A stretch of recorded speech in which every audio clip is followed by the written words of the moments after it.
श्रीविष्णुस्तुति। शुक्लांबरधरं विष्णुं शशिवर्णं चतुर्भुजं प्रसन्नं वदनं ध्यायेत् सर्वविघ्नोपशान्तये।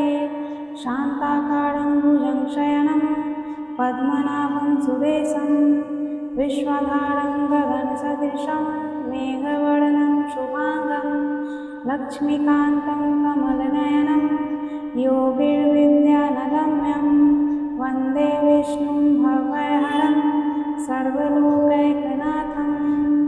औषधे चिन्तये विष्णुं भोजने च जनार्दनं शयने पद्मनाभं च विवाहे च प्रजापतिं युद्धे चक्रधरं देवं प्रवासे च त्रिविक्रमं नारायणं तनुत्यागे श्रीधरं प्रियसङ्गमे दुःस्वप्ने समरगोविन्दं सङ्कटे मधुसूदनं कानने नारासिंहं च पावके जलाशयीनां जलमध्ये वराहं च पर्वते रघुनन्दनं गमने वामनं चैव सर्वकार्येषु माधवं षोडशैतानि नामानि प्रातरुत्थाय यः पठेत् सर्वपापविनिर्मुक्तो विष्णु